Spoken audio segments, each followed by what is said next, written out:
jàppoo goo xam ne jumaa ji am na ko ak Expresso waaye Expresso am na ko ak sëriñ bi muy Cheikh Mouhamadou Mountakha muy jàppoo goo xam ne gu am solo la ci jumaa ji waaye ak ci yoon wi waaye nag ak ci jokkook murid yi nga xam ne seen xol ak seen yitte yëpp mooy jumaay Tuuba mooy yi fi xew ci ay événement lu mel ne koor gi waaye nag lu mel ne ay màggal yeeg gàmm waaye lu mel ne waxtu julli juróom yi nga xam ne moo fi am yëpp rek ligne yi nga xam ne indi ngeen ko fi day ndimbal ci liggéey boobu ndax bu fi nekkutoon dañ koy jéggaane waaye ñëw gi ngeen ñëw nag dooleel liggéey boobu xam ne bépp murid wala bépp jullit wala képp koo xam ne day safoo Tuuba yi nga xam ne mooy xew fi day nekk yitteem kon bu amee luy jokkale loola ak ñoom mu leen di yombal ñuy gis xew-xew yi di leen yombal ñuy gis événement yi nga xam ne ñoo fi xew loolu day nekk ndimbal loo xam ne lu yaatoo yaatu la xam naa dañuy ñaan rek suñu borom subhaanahu wa taala ak ci barkib sëriñ bi fi ngeen bëgg àgg rek suñu borom àggale leen fa taxawaay yi moom yëg nañ ko te rafet na lool te ànd gi nga xam ne ànd nañ ko ci ba mu tàmbalee ba tey lépp loo xam ne soxla nañ ko ci wala mu nekk jafe-jafe fexe ngeen ba saafara ko ca sens loolu nag day wane ne seen yitte nag loo am solo la ci liggéey bi kon ñu ngi leen di jaajëfal bu baax di leen dalal waaye nag di am mbégte lool nag ci ñëw ngeen ñëw tey ngir yaatalaat liggéey boobu ngir yeesalaat ko ngir mu amaat ay at ci kanam loolu ñu ngi leen ciy jaajëfal bu baax a baax. ok jërë ngeen jëf.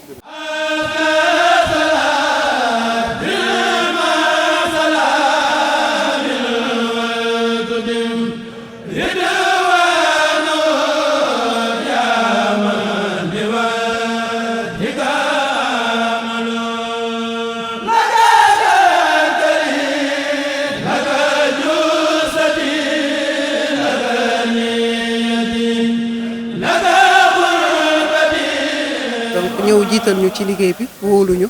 moom moo toppatoo tout ce qui est IT tamit informatique ak innovation ak yooyu waaw Cheikh Thiandoum moom moo nekk ci wàllu marketing bi waaw Abdou Fatah Kane tamit moom tamit ci wàllu marketing bi la nekk Amadou Kane moom tamit mi ngi ci wàllu njaay mi kële nag sama nijaay Mansour Niang waaw moom sunu jëwriñ la ñun tamit moom ci liggéey bi la bokk Pape Sada Dia moom tamit ci ñun la bokk ak Abdoulaye ak soxna yi nag soxna Marème Blondin Diop madame Diagne moom it moo nekk ci wàllu communication bi moom ñoom mam Aïssatou soxna Fatim soxna Aïcha soxna Mati Bey ak sëñ Abdoulahat Cheikhou Kane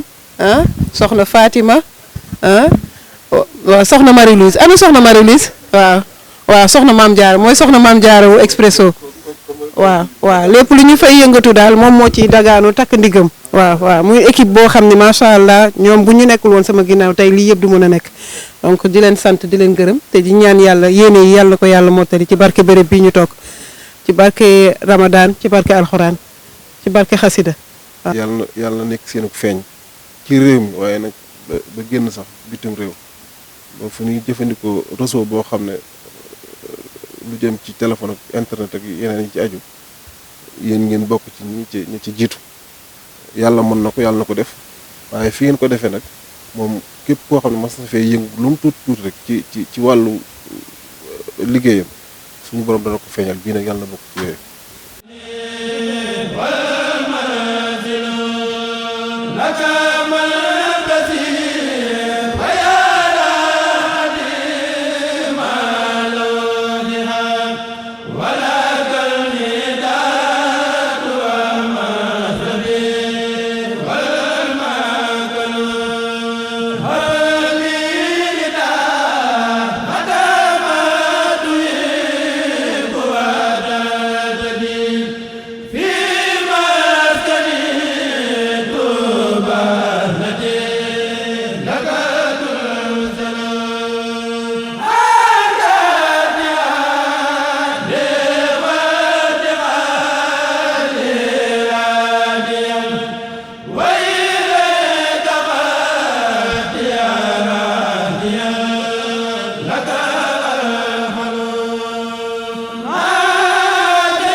Beaucoup de plaisir. Donc, et a été mise en place par le Khalife général des Mourides, Seigne Muntaha Bachir. Et il est là situé à 2,7 km de la grande mosquée de Touba. Et ce complexe a été mis en place dans un premier temps par donc, le Khalife général des Mourides, Serigne Abdou Lahad Mbacké, donc en 1977-78. Mais auparavant, tous ses prédécesseurs avaient jeté les bases de ce que cette université est aujourd'hui. Depuis le premier khalife des Mourides, Serigne Mouhamadou Moustapha Mbacké, jusqu'à lui qui a délimité ce site donc, de 24 hectares en 1977-78 pour dire voilà l'université de Cheikh Ahmadou Bamba. Alors cette université est tout simplement la concrétisation d'un vœu cher au guide des Mourides, Serigne Touba, qui a voulu que sa ville soit effectivement un véritable temple du savoir. Et donc cette concrétisation du vœu cher à Cheikh Ahmadou Bamba s'est réalisée avec l'inauguration donc de ce complexe le 6 février 2023 par le Khalife général des Mourides, Seigne Mountakha Mbacké, en présence donc, du président de la République de l'époque, le président Macky Sall. Monsieur Ndiaye, c'est vraiment un honneur, comme je l'ai dit, moi en tant que directrice générale, mais également en tant que talibé de Cheikh Ahmadou Bamba,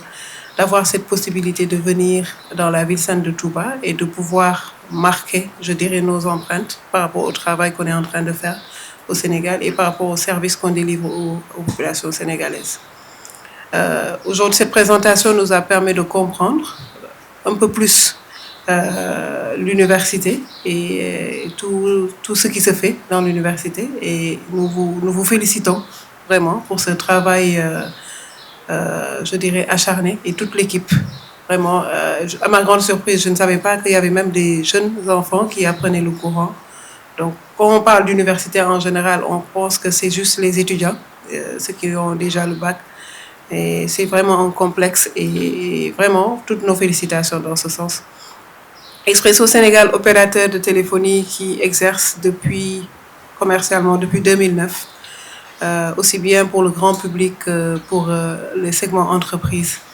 On est connu de par, je dirais, l'accessibilité des services qu'on offre aux clients. Nous exerçons cette activité maintenant depuis 17 ans et ça nous a permis d'acquérir une certaine maturité qui nous permet de mettre en place certains projets, dont le projet Hadiya Expresso Touba. Et donc, je dirais, la raison ou le leitmotiv de ce projet était purement social, je dirais. C'était pour marquer notre empreinte dans cet espace religieux qui est Touba, avec tout ce qu'on sait faire en termes technologiques. Et donc, en recensant les besoins, on a compris qu'il y avait un besoin de connectivité au niveau de certains aspects dans l'université, la résidence Cheikhoul Khadim, mais également la grande mosquée de Touba. Et ce recensement de besoins nous a fait comprendre également que les autorités avaient un budget assez conséquent qu'ils mettaient en place pour pouvoir bénéficier de services de connectivité je dirais à haute vitesse, dont la fibre, et que aujourd'hui, Expresso Sénégal est capable de l'offrir et on a décidé de l'offrir gratuitement. Au-delà de cela, on a recensé également des besoins de communication parce que on sait qu'au niveau du complexe universitaire, au niveau de la mosquée, de la résidence et tout ce qui tourne autour du Khalife, il y a des besoins de communication pour tout ce qui est activité. Donc, on a pensé à mettre en place également une flotte de numéros que les gens peuvent utiliser gratuitement entre eux et qui leur permettent de pouvoir communiquer sans pour autant avoir cette contrainte budgétaire. Et donc, c'est avec vraiment plaisir et honneur et on remercie Allah subhanahu wa ta'ala d'avoir la possibilité 3 ans après de venir témoigner de ces travaux, mais également de ce projet qui reste toujours viable. Parce que ça pouvait commencer et s'arrêter, mais par la grâce d'Allah subhanahu wa ta'ala, ça a pu continuer jusqu'à aujourd'hui qu'on décide de venir revoir le khalife et toutes les autorités, dont vous, M. Ndiaye, pour vous réitérer notre engagement à servir plus. On ne va pas s'arrêter en chemin, on ne va pas s'arrêter à une connectivité, mais on est là en tant qu'opérateur du peuple. C'est le slogan qu'on s'est arrogé cette année,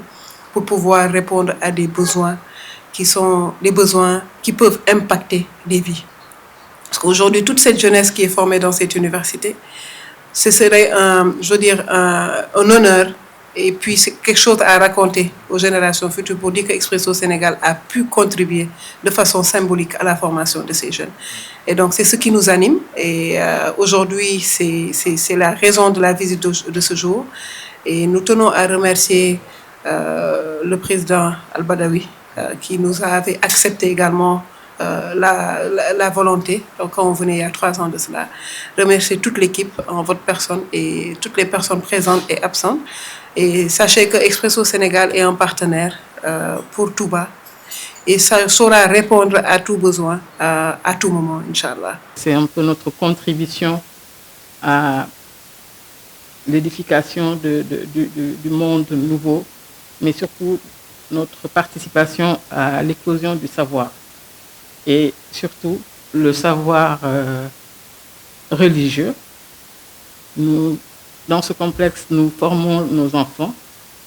et nous développons également à l'âge adulte donc les compétences dont le monde a besoin aujourd'hui. Et cela, faire partie de ce projet-là, nous, en tant qu'opérateurs du peuple, Expresso Sénégal, c'est un honneur.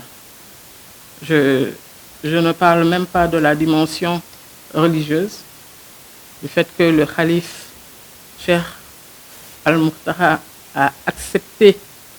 de recevoir notre mémorandum de ce Hadiya Expresso Touba. Il l'a accepté de ses propres mains, l'a béni, et que nous puissions faire ce que nous avons fait et que nous sommes encore en train de faire. Ça, c'est une bénédiction que nous mesurons à sa juste valeur. Mais ce qui est intéressant de dire aujourd'hui ici par rapport à ce complexe, c'est que c'est la contribution du Sénégal dans le concert des nations et une contribution valeureuse. Parce que c'est la science qui est enseignée ici. C'est la religion, c'est une autre dimension de la religion, ce qui fait que nous ne pouvons qu'être heureux. Nous étions ici pour l'inauguration, nous sommes venus apporter la fibre et nous voyons que ça a un intérêt parce qu'aujourd'hui, tout ce qui est enseigné ici peut être retransmis dans d'autres universités dans le monde, mais également vous avez la possibilité techniquement de recevoir des enseignants qui ne sont pas physiquement présents. Et donc voilà, c'est ça le charme de la technologie et c'est ce que nous avons voulu apporter ici. borom xabdan kasiran laa yarim wéral na ni moom mooy fa samratul ilmi tajri majraha dawaaman meññeentu xam-xam bi yàlla joxe yonent bi sallallahu alayhi wa sallam mu ne buntu xam-xam jox naa ko Seydina Ali maam borom Tuubaa daf ko këf ci biir pénc bi moo tax waaje ba mu ko woyee na ko antal asadu isa talaxta baynahum mbàkke na ko fa fisqul makaani hii ka sadril xali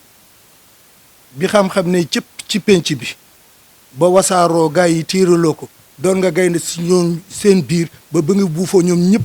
dem nañu bàyyi la ko lii moo koy prouvé réew mu toll na Sénégal benn pàcc ci biir réew mi gore gu toll ne góor goo xamante ne bi muy santaane ak di yar yorul yar dóorul kenn saagawul kenn xëbalul kenn bind bu barke rek bàyyi ko fi maa ngi koy wax léegi Cheikh Sarr ci oto bi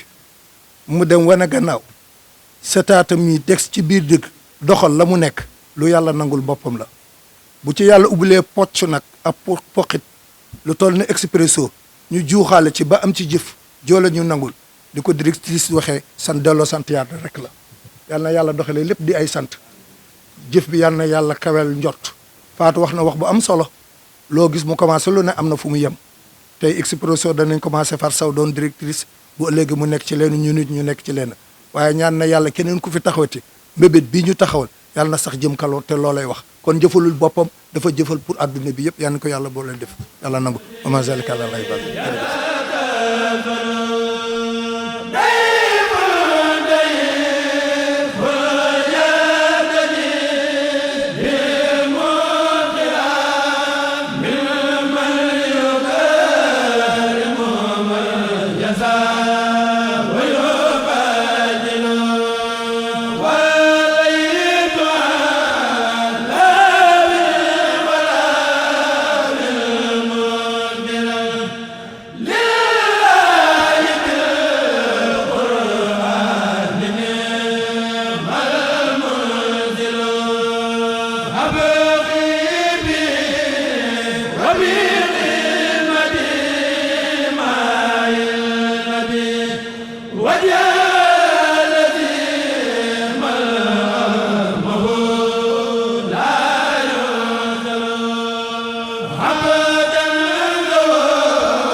dañ fay ñëwoon ñetti at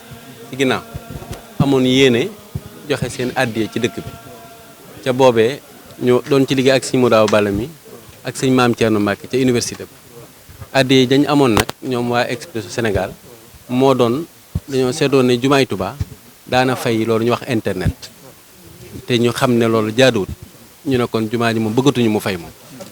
ñu ne kër sëñ Tuubaa yi fi ne Daaru Marnaan ba ca bana ca jumaay Tuubaa booba itam mu bañatee fay internet ak université ba itam bañatee fay internet waaw loolu moo doonoon seen yéene gannaaw ga itam ñu xam ne ci biir liggéey bi ña féete biir jumaa ja diggante Muxaddamatul Xidma ak ñay jiiteeg ñu ni demee danañ faral di wootante seen biir woote booba it njëkk la loo xam ne lu baree bare ñu wax ne kon ñooña itam dañoo bëgg woote ba dootuñu ko fayati waaw université ba itam la ko dalee ña yor rectorat ba ñoom professeur Lamine ak ñoom sëñ Maam Thierno ak ña ñu àndal ñu ne ñoom itam seen biir ngir bu ñuy woote ñu bañatee fay waaw boole ci nag kenn ku ci nekk weer wu ne téléphone ba nga yor ñu defal la ci lu bari ci koppar loo xam ne dana may liggéey ba ñuy def ñu mën di ci woote te ak payoor du ci am loolu nag buñ ko toppee ci xayma lu baree bari la waaye nag ñoom danoo wax ne leen rek lañ ci jublu woon mooy addiya nun itam loolu moo ñu ci boole ndax ba ñu waxee ne addiya la ñu leen kon nag sañ nañ ñoo dem ci sëñ bi ndax bu dul loolu rek duñ ko sañ waaw waaye nag addiya jooja nag mujj na nekk barke ci ñoom seenub liggéey waaw mën na mujj na nekk barke boo xam ne ñoom seen bopp ñoo ko waxal seen bopp waaw ñoom ñu di ci sant sëñ bi ginnaaw ñetti at la woon te loola lañ signé woon fii moom mi sax moo ko signé woon ñu wax ne nag dañoo dellu siwaat ngir ginnaaw ko sant ñu dolli la ñu bëgg a santaat sëriñ bi daal di yeesalaat loola jëlaat yeneen ñetti at dolliwaat ko ci waaye ci bis ni tey jii moo tax ñu indiwaat kayit gii lam fi signé woon moom la ñu bëgg signé waat ko ngir wax ne ñu ngi yeesalaat loola jëlaat nañ yeneen ñetti at yoo xam ne kenn ci barab yooyu benn du ci fay waaw ñu xam ne ñoom loola dañ koy liggéeyale sëriñ bi waaw loolu daal moom mooy li nga xam ne moo leen tax waaw bisimilah sana Fatou moom ak cantam daal moom lay béral wax ne ba ñu fi ñëwee doon ko fi signé ñetti at ci ginnaaw booba dañ ko doon door a tab mu jiite Expresso Sénégal nee na diggante booba ak léegi nag ñoom yëg nañ ci ak yokkute ci addiye jooju ñu def joo xam ne la nga xam ne ay perte la woon ci entreprise ba mujj na soppiku doon ay ngañeel yu nu am te loola ñoom xam nañ ni ak yokkute te li nu defal sëriñ bi ci yéene ak def ko ci addiya yoolub addiya fekk na leen ci waaw waaw alhamdulilah alhamdulilah waaw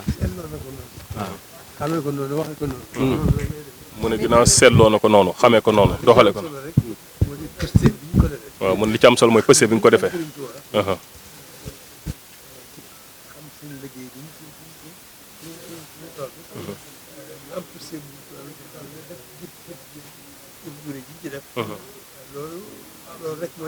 waaw waaw mu ne xam gi xam sëriñ bi pësteef boobu yàlla xam na ko sëriñ bi xam na ko waaw mu ne bay boo na seen xel daal bu baax a baax a baax mu ne pësteef boobu rek mooy li ci am solo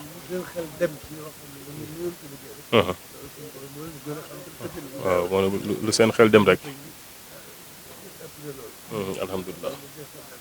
waaw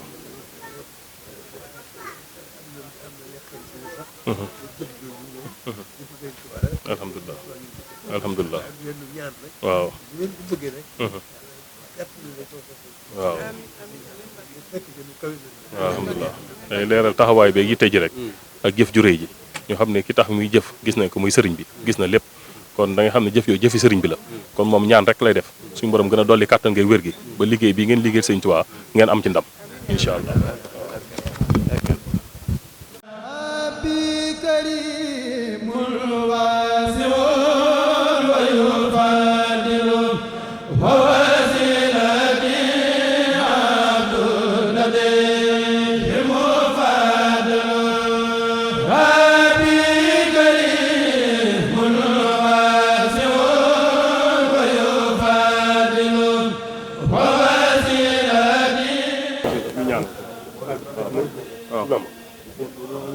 waaw sëriñ bi ne waa leen góor jërë ngeen jëf nee na sant na baax ci taxawaay bi mu ne yitte ji rëy na lool waaye yëg nañ ko bu baax a baax nag mu ne waaye lu ñu ko yëg-yëg rek suñu borom mi ko def moo ñu ko gën a xam sëriñ bi tax ñu def ko moo ñu ko gën a xam kon jërë ngeen jëf mu ne yàlla ne ni yàlla gën a gàtt ndoog tawfeex sëriñ bi ci seen lépp biir ak biti na ñëpp tàll seen bismillah